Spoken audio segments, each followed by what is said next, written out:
on demande au Congo de ne pas changer les règles du jeu pour 2016. Que répondez-vous à ce qui apparaît comme une pression internationale face à ce que vous avez défini comme pouvoir d'autodétermination par rapport à un peuple? Qu'est-ce que vous dites de cela? D'abord, j'aimerais dire que le Congo, la République démocratique du Congo, est un pays d'ouverture, à vocation tout au moins de puissance régionale. 9 États limitrophes, ce n'est pas donné à n'importe quelle nation. C'est un point stratégique de notre planète. 1885, on déclare la liberté de navigation sur le fleuve Congo, la liberté de commerce sur le fleuve Congo. Nous sommes une grande nation stratégique sur le plan international, notamment de par nos richesses, nos ressources. Donc, cela va de soi que les puissances, certaines nations, puissent s'intéresser à nous. Mais il appartient à nous, Congolais, de savoir, nous devons savoir nous définir tout en ayant des passerelles avec ces puissances. Donc, il est tout à fait normal que les puissances puissent émettre des avis, des conseils par rapport au Congo. L'essentiel pour le Congo aujourd'hui, c'est quoi? Nous avons opté pour la démocratie électorale, et c'est une très bonne chose, il n'y a pas d'autre voie. Mais en même temps, nous devons savoir conjuguer cette démocratie électorale avec l'impérieuse nécessité impérative, excusez la tautologie, de pouvoir sauvegarder nos 2 345 000 km², de pouvoir sauvegarder l'unité nationale, asseoir une réelle stabilité institutionnelle. Parce qu'il ne faudrait pas que le chantre de l'émiettement du Congo, par la voie des Kalachnikov et autres, ils ont échoué, puisse profiter d'une passion post-électorale pour atteindre le même but. Voilà pourquoi il nous faut conjuguer tous ces efforts ensemble, notamment avec les partenaires étrangers. Et donc les conseils des partenaires étrangers, nous les recevons, mais en sachant que la démocratie, c'est la capacité pour chaque peuple de s'autodéterminer. Et le processus d'autodétermination, nous l'avons enclenché dernièrement, notamment à travers les concertations nationales, qui ont prescrit quoi de façon résumée? Par rapport au processus électoral, etc., les concertations nationales ont prescrit notamment l'organisation du recensement pour éviter tout débat inutile sur les fichiers électoraux. Les concertations nationales ont rappelé le pouvoir dont dispose le peuple par rapport à la Constitution. C'est des recommandations qui sont notre majorité et opposition que nous devons construire davantage pour accoucher de quelque chose de fondamental qui sauvegardera et la nécessité des élections et la nécessité de l'unité nationale. Merci, Monsieur le Président, mais il faudra que vous synthétisez un tout petit peu pour nous permettre, surtout à ceux qui nous suivent, de mieux cerner votre pensée. L'intervention de M. Kalenga a été plus que pertinente parce que c'est l'article qui intéresse les gens. Sonia Mugalou, 2 questions. J'ai bien peur de ne pas quitter ce champ. Je voudrais vraiment que, Monsieur le Président, vous soyez très clair par rapport à ce que vous avez appelé vous-même la rumeur, mais je crois que c'est une crainte de la population qui voit en vous, majorité, le désir de vouloir ramener Joseph Kabila Kabange à la tête du pays en 2016. Je sais qu'on peut vous accorder le bénéfice de doute en vous suivant. On sent que vous voulez respecter la Constitution. Est-ce que vous pouvez me le confirmer? Je peux être rassuré que Joseph Kabila ne sera pas représenté, donc vous allez respecter le mandat du chef de l'État. Et puis, on vous accuse de déstabiliser complètement l'opposition. Aujourd'hui, l'opposition n'existe presque plus en République démocratique du Congo. C'est pas moi qui le dis, c'est la crainte de la population, encore une fois. On voit certains s'organiser, mais on dit qu'il y a beaucoup de fuites dans l'opposition parce que vous êtes très fort en pêche. Vous qui? Vous, la majorité, vous savez vraiment pêcher dans l'opposition et prendre pour votre compte la plupart de ceux qu'on considérait hier comme opposants qui de plus en plus rallient à vous. Merci. Joseph Kabila, président de la République, chef de l'État, a été élu en 2011, n'est-ce pas? Il est en plein mandat, en train de se battre pour trouver les moyens financiers, les dispatcher correctement et aider le peuple congolais à aller de l'avant. notamment à travers ce que nous avons vécu il y a à peine quelques heures, le parc agricole de Bukangalozo.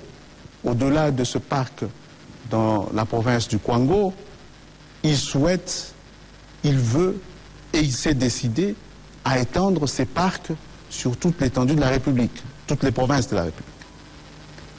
Il est en train d'exercer son mandat. Il n'a même pas encore consommé 60% de son mandat. Et donc pour nous de la majorité, ce n'est pas le moment de commencer à poser des questions sur le futur candidat. Autant ça ne s'est fait pas ailleurs. Pourquoi on ne demande pas le futur candidat président du Sénat, le futur candidat président de l'Assemblée nationale, le futur candidat gouverneur? Il exerce son mandat. Nous allons respecter la Constitution de bout en bout. Tout acte posé par la majorité, nous allons démontrer que c'est en conformité avec la Constitution et dans le respect total du pouvoir revenant au souverain primaire, le peuple congolais. Et ce peuple congolais, personne ne peut se prévaloir d'avoir l'apanage du peuple, d'avoir le peuple avec soi contre les autres. Le véritable mécanisme objectif pour jauger le peuple, c'est quoi? Ce sont les élections, ce véritable mécanisme. Et la dernière vérification, le dernier jaugeage du peuple, c'est les dernières élections. C'est pourquoi nous voulons plutôt aller vers les élections locales plus loin. En ce qui concerne le débauchage, moi, je crois que tout le monde sait comment ça fonctionnait en 90, 91, avec des cartons de Mikomboso. Vous parlez de la transition Mobusienne. Tout le monde sait comment ça... Demandez aux opposants si on leur donne l'argent. Demandez. Moi, je crois que c'est plutôt un problème de conviction. Si vous avez quelques opposants qui ont pris des décisions, soit de démission de tel ou tel poste au sein de l'opposition, c'est peut-être par conviction face à une dynamique qu'ils estiment républicaine, tout simplement. Est-ce que vous vous sentez en danger par rapport à cette opposition pour 2016? Sentez-vous cette possibilité d'être déboulonné du trône en 2016 avec l'opposition que nous avons actuellement? La majorité, sous le leadership du président de la République, Joseph Kabila, a instauré et cristallisé même la démocratie, les élections. Et donc pour nous, l'essentiel, c'est d'organiser les élections à échéance prescrite par la Constitution et par la loi. Le reste, nous sommes suffisamment organisés. Et vous verrez les jours à venir. Notre projet de société, nous pensons que c'est le meilleur. Et donc, nous n'avons aucune raison de craindre l'opposition.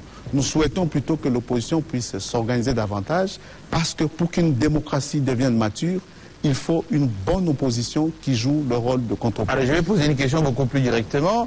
Est-ce que vous avez peur de certains opposants, plus que d'autres?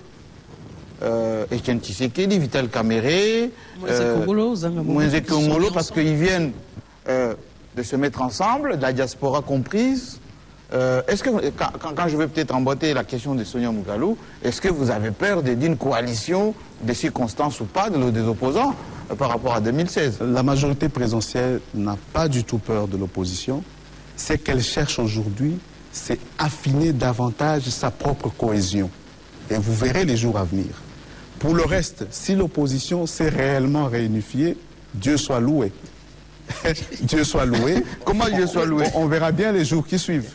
Mais c'est bon que l'opposition puisse s'organiser. Peut-être une dernière, si l'opposition, Dieu soit loué pour l'opposition, mais qu'est-ce que vous pensez quand même de la position de la Synco par rapport à la révision de la Constitution? Aujourd'hui, la Synco est en train de geler, vous ne savez pas trop bouger par rapport à cette révision. Mais qu'est-ce que la Synco a dit effectivement par rapport à la Constitution? Parce que la rumeur raconte beaucoup de choses. Mais qu'est-ce que la Synco a dit? Voilà, je me pose cette question. Je n'ai pas le droit de vous poser une question, mais je ne sais pas ce que la Synco a dit. Si la Synco estime qu'on ne peut pas réviser la Constitution, il est clair que ma réponse, je vous l'ai déjà donnée. C'est une attitude contraire à l'esprit et à la lettre de la Constitution. Donc la Synco viole la Constitution. Bon, cette affaire de qui viole la Constitution, moi, j'aime pas entrer tellement dans cette formulation-là. C'est une attitude contraire à l'esprit et la lettre de la Constitution. Puisque la Constitution, toute Constitution est révisable. Les détenteurs du pouvoir souverain, je l'ai dit plus d'une fois, c'est le peuple. Ce n'est ni nous, ni la Cinco. Oscar Kabamba, pardon. La RTNC. Ok. Le chef de l'État est tout le monde le sait, est l'autorité morale de la majorité présidentielle. Et en tant que tel, vous avez suivi comme nous de plusieurs soirs et ce matin également que quelques partis de l'opposition chercheraient avaient écrit au secrétaire général de l'ONU pour qu'il soit déféré devant la CPI. Comment avez-vous analysé cette situation? Oui, merci. Si vous permettez, en une minute, je voudrais toujours dire, concernant la question précédente, Oui. vous vous souviendrez, et faites des petites recherches, vous allez le constater, que tout juste après l'approbation de la Constitution actuelle par le peuple congolais, à la suite des référendums, l'Église s'était réunie, notre Église, l'Église catholique, et avait estimé que cette Constitution portait plusieurs incohérences qu'il fallait corriger. Et donc aujourd'hui, nous avons des raisons de nous poser la question, ces incohérences-là, se sont-elles transformées en cohérence? Voilà. Alors, par rapport... Oui, le chef de l'État... Oui, ils ont porté plainte. Oui. Bon, j'ai aussi suivi cette question. Je crois que l'essentiel aujourd'hui, franchement, à la suite de la dynamique concertation nationale, et le président de la République tient à cette dynamique, il va la mener jusqu'au bout. À la suite de cette dynamique, nous devons savoir, nous de la majorité, et nos amis, nos frères et sœurs de l'opposition, de temps en temps dialoguer positivement pour trouver des mécanismes appropriés, afin de sauvegarder, je le répète, les élections et l'unité nationale. C'est possible. Et personnellement, moi, je vais travailler dans ce sens-là. Le reste, saisir le président américain pour qu'il puisse attraire notre président de la République, élu devant la Cour pénale internationale, moi, ça me fait sourire, parce que ça signifie d'abord méconnaître les procédures de la Cour pénale internationale. Ça signifie agir sous la passion, sans avoir bien répertorié les éléments constitutifs des crimes qui sont de la compétence de la Cour pénale internationale. Ils ont ajouté, excusez-moi, notamment la gestion du dossier BDK Bombe de Congo, ainsi que de la corruption généralisée. Bon, le dossier BDK, laissez nos frères et sœurs du Bas-Congo tranquilles, parce qu'ils exercent librement leur souveraineté quand il s'agit du vote, contre les uns et les autres. Le dossier BDK, vous vous souviendrez avec moi qu'il y a eu un vieil homme de 84 ans, c'était moi, si je ne sais plus si c'était une femme, qui avait été assassinée, découpée et brûlée. Il y a eu des cas d'assassinat et autres. La justice congolaise a agi, a condamné. Certains ont été amnistiés et sont sortis de la prison.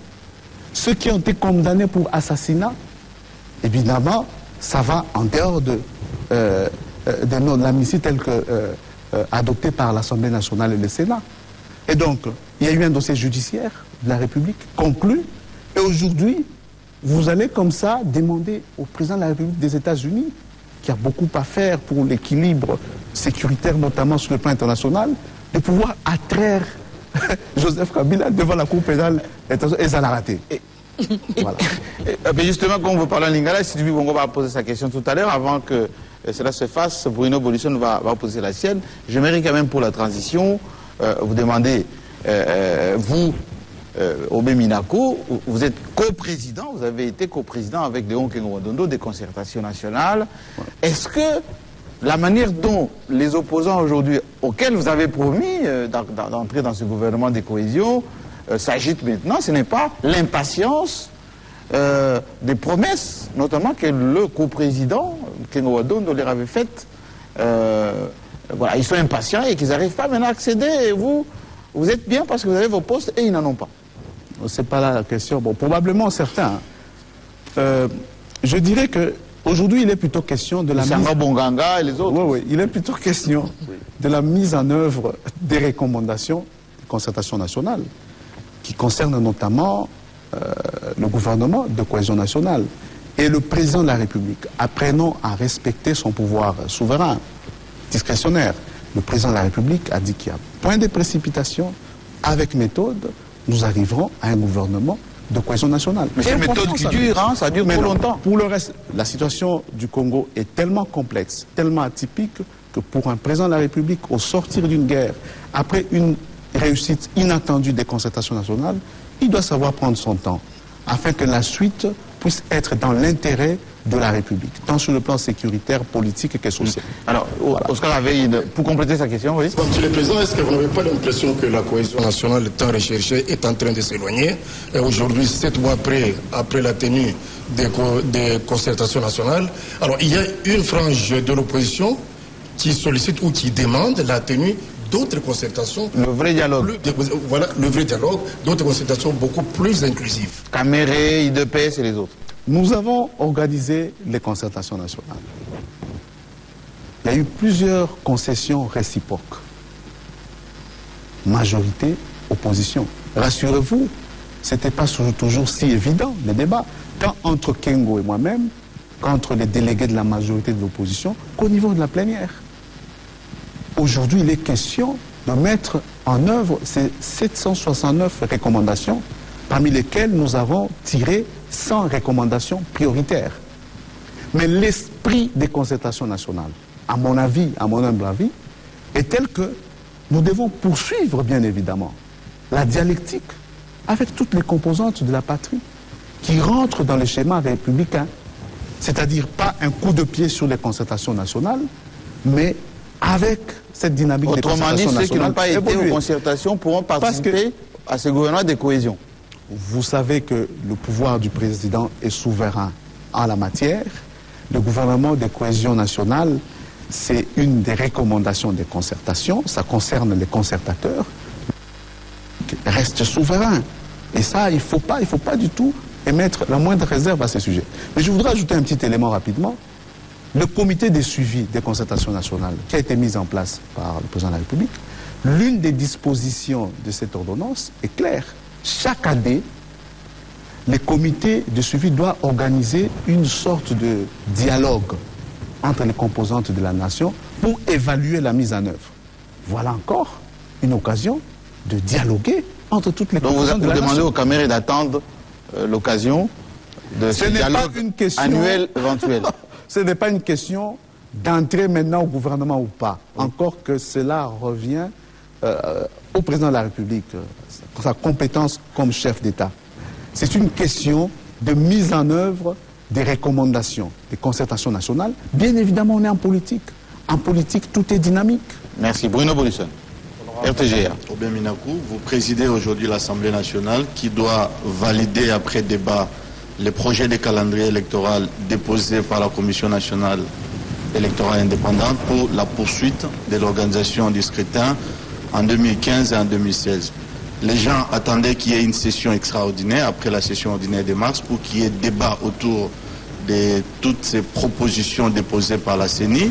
C'est vrai, on a plus cristallisé l'attention sur le gouvernement de cohésion nationale, mais la session extraordinaire, on n'en a pas eu. Je doute qu'il y ait une session extraordinaire avant septembre. Ma question, comment allez-vous faire pour rattraper ces retards, pour que ces débats soient organisés en profondeur à l'Assemblée nationale et pour que la CENI ait les moyens de sa politique, pour que son calendrier proposé ne reste pas une figure de style? Merci beaucoup. D'abord, j'aimerais préciser que la CENI est une structure indépendante d'appui à la démocratie, qui devait être mise en place par le biais de l'Assemblée nationale. Structure indépendante qui comprend les représentants de la majorité de l'opposition et de la société civile. Nous n'avons pas, nous, pouvoir législatif, ni le pouvoir judiciaire, ni le président de la République. Personne n'a le pouvoir de corriger, de sanctionner un calendrier électoral proposé par la CENI. La CENI a plutôt le devoir de nous consulter. Et à mon avis, M. Abbé Maloumalou le fait si bien si bien, je n'en ai pas vu d'autres le faire depuis 1990. Il le fait si bien. Il a le devoir de nous consulter en amont et de suivre les conseils de la population et des institutions. Donc, le calendrier électoral, les hypothèses telles que présentées par la CENI à l'Assemblée nationale, n'attendent pas une sanction de la plénière de l'Assemblée nationale. Nous aurons un débat, nous allons émettre des avis, quitte à la CENI, organe indépendant, de pouvoir s'assumer. Et vous comptez toujours, je ne vous coupe pas, le président. Oui.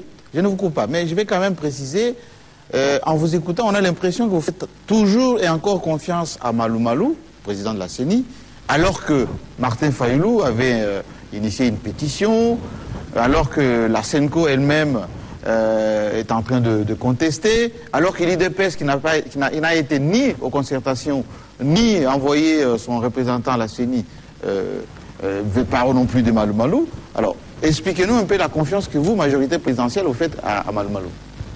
C'est une confiance institutionnelle, d'abord. Au-delà d'une confiance à titre personnel, parce que je connais M. l'abbé Malou Malou. C'est une institution qu'on a mise en place d'appui à la démocratie, en respectant la Constitution. Et donc, ils doivent bénéficier au moins d'une présomption de confiance. Maintenant, par rapport au travail qu'ils ont fait, je n'ai pas de critiques. Parce que d'ailleurs, à l'Assemblée nationale, ils nous ont déposé des hypothèses parce qu'ils étaient soft dans leur démarche. Ils nous ont dit que pour que ça aille vite, puisqu'il y a des problèmes de contraintes budgétaires, etc., si nous pouvons imaginer les suffrages universels indirects pour les députés provinciaux. Nous, de la majorité, nous sommes d'accord. Et voilà, donc nous faisons pleinement confiance à la CENI. À M. l'abbé Malou. À moins que Bruno ait à compléter, il faut qu'on passe quand même en Lingala parce qu'on est suivi quasiment. Non, mais il faut dire que le président était en train de toucher le fond de la question. Alors qu'il touche le fond. Avant que je pose la deuxième question, comment rattraper ces retards parce que l'Assemblée nationale a justement des options à lever pour permettre à la CENI de... Oui, il y a toujours des passerelles de collaboration interinstitutionnelle. Lorsque nous sommes rendus compte qu'il n'était pas évident d'organiser une session extraordinaire, bien évidemment, nous avons aussi interrogé la CENI.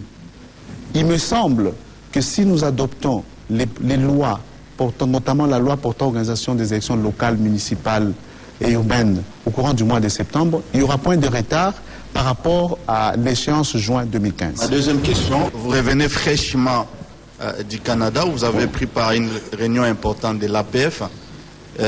Il y a eu beaucoup de choses qui se sont dites sur cette réunion. On dit que vous avez été hué, vous avez été lynché.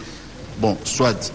Mais ma question, comment entendez-vous corriger les déficits de communication extérieure et intérieure qui gangrènent nos institutions?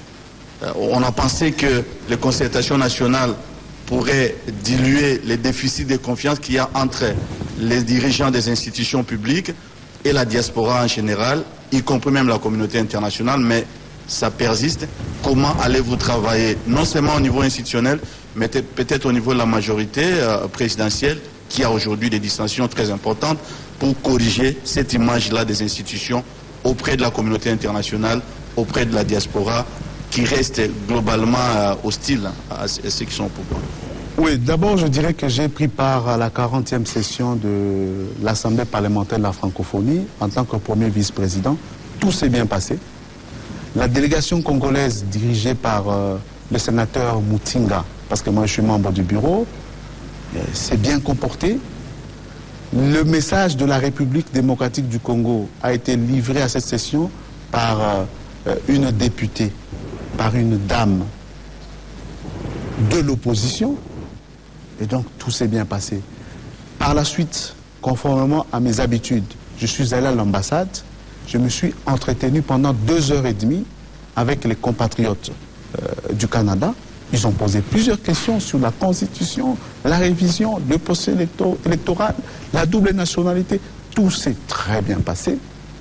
Au lendemain, certains de nos compatriotes, c'est leur droit, ont estimé que c'était trop beau pour la délégation congolaise et qu'il fallait faire quelque chose. Ils sont venus à 7. À 7. Donc, devant l'hôtel où nous étions logés. 3 sont entrés jusqu'au rez-de-chaussée, au niveau du hall. Et je les ai vus distribuer des tracts C'est des tracts pratiquement disant que non, nous sommes des députés de la honte, nous violons les femmes congolaises, nous allons adopter une loi portant prolongement du mandat de Joseph Kabila, des termes inouïs. Ils n'étaient que 3, je me suis dit je vais vers eux. Je suis allé vers eux, j'ai dit donnez-moi aussi votre papier. C'est ça la démocratie. Tétanisé, ils m'ont remis gentiment le papier et je suis rentré dans la salle. Tétanisé alors. C'est seulement après que j'ai appris des trucs sur les nets, mais nous en savons quelque chose. Et donc, l'essentiel, c'est la deuxième partie de votre question. Je crois que c'est un problème structurel, lié même à notre comportement culturel, nous les Congolais. Nous pensons généralement que nous sommes grands, une grande nation, c'est vrai, nous sommes grands, une grande nation. Il ne faut pas toujours donner des explications, ça va de soi. Mais sur le plan structurel, nous devons nous réorganiser. C'est les fondamentaux. Il faut que la diplomatie fonctionne. Diplomatie fonctionnant signifie quoi? Tout ce qui se passe dans nos institutions, nos ambassadeurs doivent en être informés au moins 24 heures après et relayer, tout simplement. Et voilà, moi je crois que les solutions sont plutôt structurelles, ainsi qu'au niveau des partis politiques. Et puis c'est un problème d'éthique républicaine aussi, de la part et des opérateurs politiques de la majorité. Merci, monsieur le et ceux de l'opposition. Mais enfin, il n'y a pas de crise au sein de la majorité. Hein. Vous verrez les jours qui suivent, il n'y a pas de crise. Des guerres fratricides. Bon, c'est des politiques. C'est des politiques. Il y a les ambitions derrière le chef de l'État, mais aussi les ambitions de chaque parti politique que nous canalisons. Et vous verrez les jours qui suivent que la majorité, elle est très forte. Ça veut dire que le secrétaire général de la majorité présidentielle gère bien ses militants, parce que quelquefois, il y a des leaders au sein de votre majorité, parfois, qui ont des déclarations contradictoires. On ne va pas entrer dans le détail. Mais j'aimerais bien quand même, vous avez beaucoup parlé en français, que Sylvie Bongo, quelques questions en lingala, hein? Matondi, wana mboka obemina kona libako pesi biso kasi motuna ya mbwezali ete lobi botuti tolo parc agro-industriel à Bukangalonzo ezwi bino bongo mbula zomi na misato po bosala parc wana kasi bozali na bozana ba projet ya kosala yango na ba province nyonso na waka ke lobi province ya Kwango seke na motuna okotanga déjà après découpage ndenge kozala ceux qui parc wana ezwi bino 13 ans et sengel ba pe abino 100 ans po etonda na mboka mobimba faut combien de mandats po tata mokonzi atia ba parc wana partout po o ezwi bino 13 ans. Oui, que merci pour la question. Oui, que parc agro-industriel ya Bukangalonzo évolue sa Kinshasa mobimba. Ana mikandana bien komona kin mobimba yoza sans problème côté ndunda ba soso même des autres benga on soso Bukangalonzo zo yini. Et aucun de tina Kasai. Ça c'est sûr. Le projet na ils ont senga que à la longue exportation ezala. Deuxièmement, Léopold II azora bambula boni po atonga Congo. Mobutu asala bambula boni po atonga ba parc agro industriel dans la province nyonso ya Congo. Biso tango tozwi pouvoir 13 ans ngo. La guerre boni to bandaki. To longi ba guerre boni. Point d'achèvement. Effort minito sali na pouvoir depuis 2001 na mokonzi ya Mikolo Joseph Kabila Tilelo pour tout comme na likambo wana loba point d'achèvement. Mais après point d'achèvement batume ebele ya moteur en B babana loba mais point d'achèvement to liango tota na ne kopesa ni. Mais comment kopesa telelo ba parc agro-industriel là lelo to ko salango parce que gouvernement na biso Nasima Mokondi Nabiso, Joseph Kabila, tozali capable d'obinisa 83 millions de dollars. Pe na souka ekoko matiso na ba 200 millions. Mais c'est capable de obinisa sous 83 milliards pour pas qu'on a écotapé na province orientale. Mais président Limisanga Limisanga a complété question à Sylvie Bongo lobby. Siko e bosalika ka parc Monko. Oui, dans 13 ans. Combien d'années pour province va profiter de la parc? Il y a un lobby, Léopold II a Sara et Belé, Bamboule et Belé, pour Tonga Otomonaki. Lélo, lelo to bandi action moko o esengi que moi temps pezala ya solo il faut moi temps ezala ceux qui te moi l'ont dit temps wana débat mosusu ekoya déjà on a kendeki jour moko tozali na réunion ya ba député na Brazzaville to solai makambo ya ba constitution est-ce que na Afrique il faut 5 ans et tout ça débat ekoya pour na makambo wana mais lelo il faut que parc agro-industriel to salango pour mbongo ekoti na l'état pe pour ekota na ba province nyonso il faut la même discipline. Ok. Au salement COP, il faut foutre le ministère des Finances, foutre comme il pour foutre réellement, et là, on va faire ça gouvernement, on met mis en opé. Ce qui discipline, on est côté sous ma casse, mon royal est belé, peut parc, tout autant d'ango, noki dans la province. Mais en tout état de cause, le gouvernement est déjà prêt pour na ba moyen roya à côté ça déjà ba parc Bukangalozo dans la province. Donc combo ya bayaka Bukangalozo et comme Congo comme ba congolais tout calamité. Likambote moi na mboka obemena ko uza moko ya ba collaborateur o bazali nzinga chef de l'état na kansede kaka mokolo moko te sans que bosola c'est que maloba no eza na motuya est-ce que na maloba ndenge zo sosola wana ezo pesa bato bako banga et puis ça bango raison te parce que le but il faut botonga. Oui. Donc kotongeza synonyme ya ko wumela. Est-ce que bato yo bazo landa biso lelo ba ibake élection en 2016 ezalité Kabila kolonga en 2016 ezalité pour bosibo sola qui on peut na Brazzaville pas mbaté et ali à peu près na 7 ou 8 pays au bakozala normalement na élection na ba moment wana. Est-ce que ça lisanga banganga te est-ce que bokende kokuta? Il faut que soke na Kingasani, que Maluku, que Kitambo, que Kasongolundo, que Kasumalesa. Aujourd'hui, maman m'a dit Teka, toi na Zamba, Bilanga, tout ça. Au tourner au Lingini. Je suis député tout ça à Moussala. Maman n'a pas de Lingi, Masango Nanga, Nyoko Nanga. Donc il faut banzela. Olingi nini, moi nanga tanga petla ça comme un étudiant député. Olingi nini, ce nazo bela mon hôpital les ala pembeni. Peuple et lo kwazotala yangwana. Olingi nini moi beza la penzate. Ba iba mongo na bisote. Siko biso ba politicien, ba intellectuel tozotala. Qu'est-ce qu'il faut?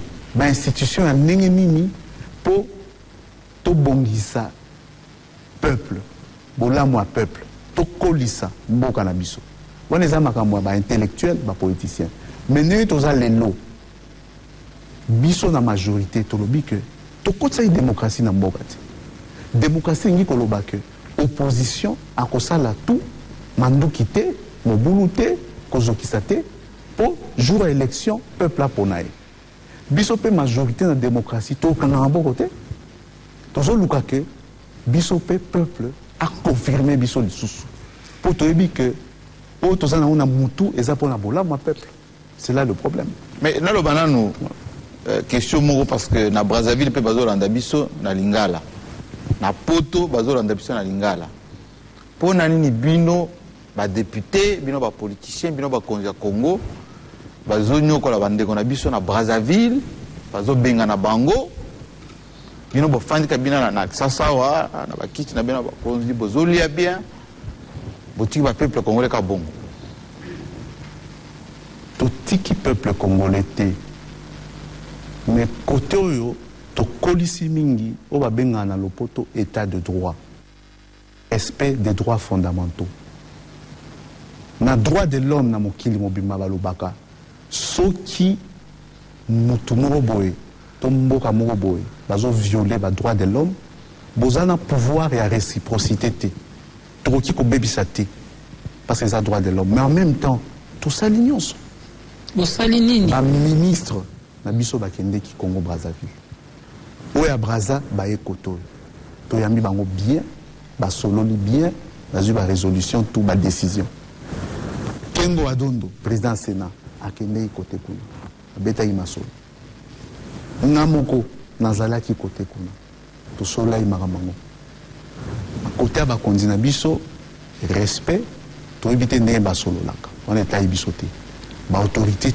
tout likolo tina niveau assez tout ça li manso pour tous à la bien étant donné que côté la biso toyebi que tous à bandeko mais ti lelo les Congolais continuent à être expulsés. Mais pour les bino bozo zongi sate. Na Angola ba bengani biso. Na Congo Brazzaville. Si lelo on continue à expulser ko bengana bandeko na biso. Leçon à liboso il faut tirer. Mokonzi mboka Joseph Kabila lobaki yango. Il faut ba Congolais tout ba yeba que tozali na 2 345 000 km². Tozali na 120 millions d'hectares.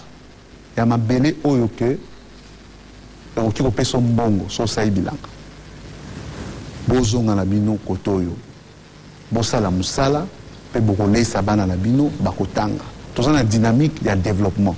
Ça c'est la première leçon. La deuxième leçon na lobela yango ba mama wati et nayebi ke bazo sala musala ngo bafunda mutuka bo ete ngulungulu il faut ko zwa ba preuve. Quand on va mutu azwa ka ba preuve contre Oya Salemabe, Koloba Mingite, récolter des preuves, Nassima, on a des dossiers à Cour pénale internationale. C'est pas le dossier contre Joseph Kabila, le dossier solo à Cour pénale internationale. Merci, vous avez compris, il faut qu'on termine cette émission. Parce que on a passé, merci Sylvie Bongo, on a passé suffisamment du temps, mais on va nous en vouloir si on ne pose pas des questions simples d'actualité. Vous avez beaucoup dénoncé ici radio-trottoir, rumeurs et tout ça, mais il faut quand même nous apaisantir, enfin nous éclairer. Est-ce que Joseph Kabila a 15 milliards de dollars écrits dans Soft, enfin dans Forbes? Est-ce que vous, président de l'Assemblée nationale, vous n'organisez pas des plénières pour permettre aux opposants d'avoir leur porte-parole? Et puis dernière question, est-ce que vous, personnellement, Obé Minanko, parce qu'on vous a suivi parler économie tout à l'heure, est-ce que vous avez des ambitions d'être Premier ministre à la place de Matata? Bon, alors, concernant le dossier de 15 milliards, il faut avoir une connaissance erronée de l'Afrique centrale, du Congo, des réalités financières pour prétendre qu'un individu puisse comme ça mettre à l'écart 15 milliards, soit-il président de la République. C'est une fausseté énorme. Personne n'a cru en cela. Personne. Même nos ennemis et nos partenaires n'ont pas cru en ça. Deuxièmement, vous êtes journaliste, je vous demande de mener une enquête sur l'identité de ce fameux journaliste qui a signé cet article. Et vous comprendrez l'origine, vous comprendrez qu'il y a de quoi initier des actions pénales. À mon avis, c'est peut-être ma première carrière de magistrat qui me pousse de ce côté-là. C'est le juriste mais qui parle. Je crois que c'est clair. Est-ce un journaliste? Vérifiez, vous verrez que non. Je me limite là. C'est une fausseté, ce n'est pas la peine de trop insister sur la question.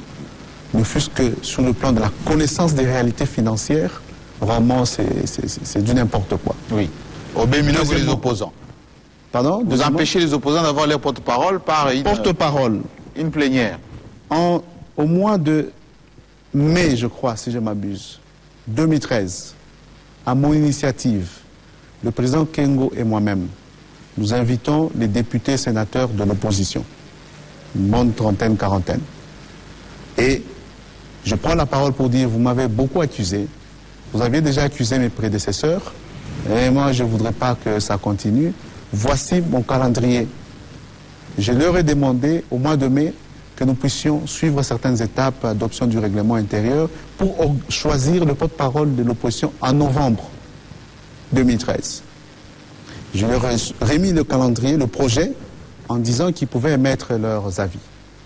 Immédiatement après la réunion, on m'a fait savoir que là, j'avais exagéré, on est au mois de mai, pourquoi novembre, etc.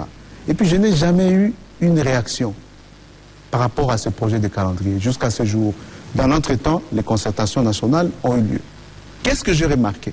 Lorsque le candidat X de l'opposition estime qu'il peut probablement avoir la majorité des électeurs, c'est-à-dire députés et sénateurs de l'opposition, il pousse. Il y a des articles. L'autre me voit. puisque ils viennent me voir. Ah bon? Les opposants aussi? L'autre me voit et dit non, non, c'est pas nécessaire, il y a des problèmes, il faut de l'harmonie et tout ça.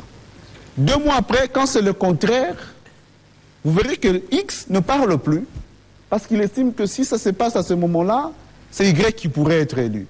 Ainsi de suite. Donc ce n'est pas moi. Je suis prêt à inviter mon collègue du Sénat pour qu'on organise l'affaire. Dernière question. Dernière question. Oui. Économie, est-ce que vous avez des ambitions d'être Premier ministre? Il faut. Oui. Vous avez insisté. Parler de Bukangalonzo. Oui, vous avez posé cette question. La ménagère et tout ça, oui. Je dirais tout simplement ceci. Je suis président de l'Assemblée nationale, élu par les députés après avoir été désigné par le chef de la majorité présidentielle, le président de la République.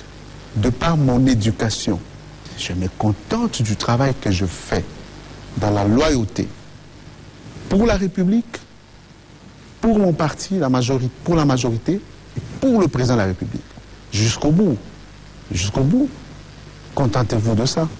Le reste, c'est le pouvoir discrétionnaire. Vous entendez bien avec le Premier ministre Matata? Le Premier ministre Matata, nous sommes nés, nous sommes de la même année de naissance, on a fait la même université, on est relativement jeunes, et je crois que nous avons des raisons de nous entendre, et nous nous entendons bien. Merci beaucoup, Monsieur le Président de l'Assemblée nationale, secrétaire général de la majorité présidentielle, de nous avoir accordé ces temps d'expression libre. Merci. Et je donne rendez-vous, Monsieur le Président, Merci. à nos téléspectateurs pour un prochain numéro que nous allons réaliser surtout avec des personnalités comme lui, qui s'expriment aussi clairement. Portez-vous bien, à la fois prochaine.